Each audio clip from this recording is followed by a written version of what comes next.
Hello friends, welcome to the new episode of my channel. আমি অরিত্র। তো আজকের ভিডিওটা ডেফিনেটলি একজন সিনেমা পার্সোনালিটিকে নিয়েই, বাট একটু অন্য রকমের। আপনারা প্রত্যেকেই জানেন যে আমাদের রাজ্যে এই মুহূর্তে কি চলছে। প্রতিটা মানুষ রাস্তায় নামছে বিচার চেয়ে। কেউ ডাইরেক্টলি করছে প্রোটেস্ট, কেউ ইনডাইরেক্টলি তাদেরকে হেল্প করে করছে, কেউ নিজের নিজের মতো যাদের যেরকম সামর্থ্য সাধ্য সেভাবে হেল্প করছে ব্যাপারটাকে। তো আমাদের অ্যাকচুয়ালি এই যুগে দাঁড়িয়ে রোল মডেলদের তো প্রচন্ড অভাব। আমরা বাঙালিরা পুরনো রোল মডেলদেরকে নিয়েই বেঁচে থাকি। আমাদের কাছে সেরকম কোনো পার্সোনালিটি নেই যাদেরকে আমরা ফলো করতে পারি বা যাদের থেকে আমরা ইন্সপায়ার্ড হতে পারি। এটা আমাদের চিরকালের কমপ্লেন এবং এটা নিয়ে আমরা বহুবার আলোচনা করছি। এবং সিনেমা পার্সোনালিটি, সিনেমা যেহেতু প্রচন্ড মাস একটা মিডিয়াম, তো আমরা সবসময় হিরো খুঁজি। আমরা চাই যে আমাদের যে পর্দার যে নায়ক, তারা রিয়েল লাইফেও সেরকমই কিছু কাজ করুক আর কি। যেরকম পর্দায় তারা ভিলেনদেরকে হারিয়ে দিচ্ছে, দুষ্কৃতীকে হারিয়ে দিচ্ছে, এবং সেম জিনিসটা আমরা চাই যে তারা যেন রিয়েল লাইফেও করে। এবং আমরা সাউথ ইন্ডিয়ার ক্ষেত্রে দেখতে পাই যে যখন যারা পর্দার নায়ক তারা যখন রিয়েল বিষয়বস্তু নিয়ে কথা বলে, আজকে একটা থালাপতি বিজয় যখন নিজের পার্টি বানিয়ে দাঁড়াচ্ছে পলিটিক্সে, তখন সেখানকার লোকেরা কত খুশি হচ্ছে। যখন থালাপতি বিজয় এসে যে চেন্নাইতে যে একটা প্রাইভেটাইজেশন অফ এডুকেশন হচ্ছে সেটার বিরুদ্ধে যখন কথা বলছে, তখন লোকে খুশি হচ্ছে। সে সাধারণ মানুষদেরকে যখন ডোনেট করছে তখন মানুষ খুশি হচ্ছে। সে সাধারণ মানুষদের মাঝখানে নেমে যাচ্ছে কখনো কখনো। তো এই জিনিসটা আমরা সাউথের ক্ষেত্রে হতে দেখেছি যে আমাদের মানে পর্দার যে হিরো, সে রিয়েল লাইফেও হিরো হয়ে উঠছে, মানুষের জন্য কাজ করছে। এটা এমজিআর করেছেন, এটা এনটিআর করেছেন, বহুজনে করেছেন। বাট এই জিনিসটা আমাদের বাংলা কালচারে মিসিং ছিল। কিন্তু আমি বলছি, আমি জানি না বাকিদের কথা, বাট আমি কিন্তু আমাদের কালচারের মধ্যে একজন এমন নায়ককে পেয়েছি যে রিয়েল লাইফ হিরো, আবার রিয়েল লাইফ হিরো, বড় পর্দারও হিরো, আবার সে রিয়েল লাইফের হিরো। সে আমাদের কথাগুলো দাঁড়িয়ে বলতে পারে নিজের মেরুদণ্ড সোজা রেখে, without fearing about his career. এটা তো পারফর্মিং আর্টস, এবং বাংলা ইন্ডাস্ট্রি আপনারা প্রত্যেকে জানেন ছোট হয়ে গেছে, ছবি সেভাবে চলে না, কাজ পাওয়া খুব কঠিন। সেখানে দাঁড়িয়ে এই অভিনেতা কিন্তু সামনে, ক্যামেরার সামনে এসে কোনো রকম আপোষ না করে ডাইরেক্টলি কিন্তু বলছেন, যে সত্যি কথাগুলো ডাইরেক্টলি বলে যাচ্ছেন, প্রশ্ন করে যাচ্ছেন বারবার। তো সেই লোকটার নাম হচ্ছে কিঞ্জল নন্দ। কিঞ্জলদাকে আমি বহুদিন ধরেই চিনি। আমার চ্যানেলে তার ইন্টারভিউ রয়েছে, তার ছবি বিনয় বাদল দীনেশের সময়ও ইন্টারভিউ রয়েছে, বেঙ্গল স্ক্যাম বলে তিনি হইচইতে একটা ওয়েব সিরিজ করেছিলেন, তার সময়ও ইন্টারভিউ রয়েছে, এবং পরবর্তীকালে রেড ফাইলস বলে একটা ছবির জন্য তখন আমরা ইন্টারভিউ করেছিলাম। তো কিঞ্জলদাকে আমরা মজা করে আর কি বলে থাকি যে বাংলার বিজয় সেতুপতি। ঠিক আছে, দেখবেন আমরা বহুবার বলেছি এই কথাটা ইন্টারভিউর মাঝখানে। বিজয় সেতুপতিকে তামিলনাড়ুতে একটা টাইটেলে ডাকে ওখানকার লোকেরা, সেটার নাম হচ্ছে মক্কল সেলভান। মক্কল সেলভান কথার মানে হচ্ছে পিপলস ম্যান।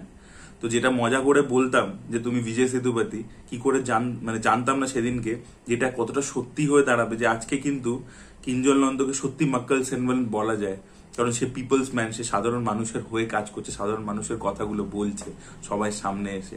সত্যি মানে আমাদের জন্য তো তুমি বিজয় সেতুপতির থেকেও উঁচু। কিঞ্জল নন্দ হীরালালের জন্য খুব প্রশংসা পেয়েছিলেন। তার পরবর্তী বছরে তিনি অরুণ রায়ের সাথে আরো একটি ছবি করেন, যেটার নাম হচ্ছে 8/12 বিনয় বাদল দীনেশ। সেখানে বিনয় বাসুর চরিত্রটা কিঞ্জল নন্দ করেছিলেন। বিনয় বাসু যখন রেভলিউশনারি গ্রুপ জয়েন করেন, তখন তিনি নিজে 4th ইয়ার মেডিকেল পড়ছিলেন। কিঞ্জল নন্দ নিজে একজন ডাক্তারির ছাত্র, তিনি ডাক্তার। কতটা মিল। এবং বিনয় বাসু যতটা বড় বিপ্লবী ছিল, আজকে কিঞ্জল নন্দ আজকের দিনে দাঁড়িয়ে ততটাই বড় বিপ্লবী। সে কিন্তু সেই কাজটাই করে যাচ্ছে যেটা বিনয় বাসু আজ থেকে বহু বছর আগে করেছিল। যে শাসক অত্যাচার করত তাদের বিরুদ্ধে লড়াই, আজকে সেম জিনিসটা কিন্তু কিঞ্জল নন্দ করে যাচ্ছে। তো আমি জানি না যে সাধারণ লোকে কিঞ্জল নন্দকে মনে রাখবে কিনা, কারণ আমাদের স্মৃতিশক্তি তো খুব কম। বাট আমি যেহেতু সিনেমার সাথে যুক্ত, আমি কাজ করে যাই, রিভিউ করে যাই, আমি তার যে কাজ আসবে আমি তো ভাই দেখবো, এবং তাকে মনে প্রাণে চিরকাল আমার যতটা ক্ষমতা সাপোর্ট করে যাব। একটা আর্টিস্টকে সাপোর্ট করা মানে তার কাজ দেখা, সেটাকে প্রচার করা, সেটা আমি চিরকাল করে যাব, এইটুকুই।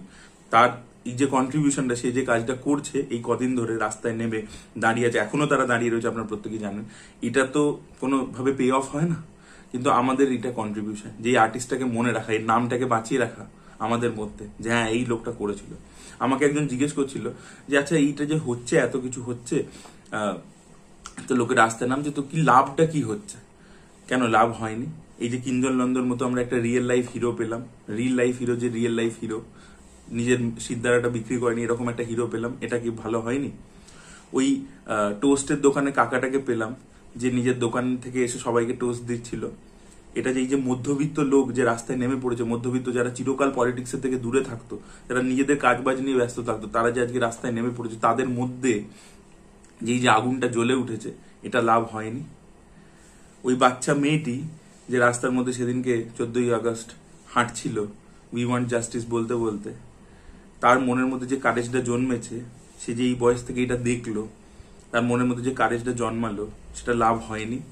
এই যেসব লোকেরা, ভণ্ড লোকেরা আমাদের মধ্যে লুকিয়ে বসেছিল, যারা নিজেদেরকে ইন্টেলেকচুয়াল বলে প্রমাণ করতো, তাদের মুখোশটা যে ছিঁড়ে পড়ে গেছে, সেটা লাভ হয়নি। লাভ অনেক কিছু হয়েছে। এবং সব যুদ্ধের এন্ডিং এ যে একটা জয় আসবে সেরকম এক্সপেক্ট করা উচিত না। Not all battles R fought for winning, some are fought to tell the world that there was someone standing on the battle field till the last breath. সেটা কিন্তু প্রয়োজন আছে, যে লড়াইটা আজকে জুনিয়র ডাক্তাররা করে যাচ্ছে। কোনো পলিটিক্যাল সাপোর্ট নেই, কোনো পলিটিক্যাল রং নেই সেই মিছিলে। তারা নিজেদের দাবি নিয়ে গেছে এবং সাধারণ মানুষ শয়ে শয়ে এসে তাদের সাথে জুড়ছে, তাদেরকে সাহায্য করছে। এই যে হিউম্যান স্পিরিটটা, এটা যেটা আজকে আমরা দেখতে পাচ্ছি, আর খালি কলকাতায় না, আমি কলকাতায় থাকি বলে আমি কলকাতার কথা বলছি, কিন্তু পুরো রাজ্যে যেভাবে ছড়িয়ে যাচ্ছে ধীরে ধীরে, এটা লাভ হয়নি।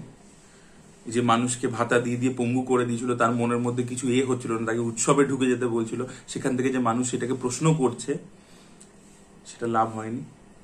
এগুলো তো লাভ হয়েছে, এটা আমরা লঙ্গার ইম্প্যাক্ট নিশ্চয়ই দেখতে পাবো। তো মন শক্ত রাখুন, লড়াই করে যান।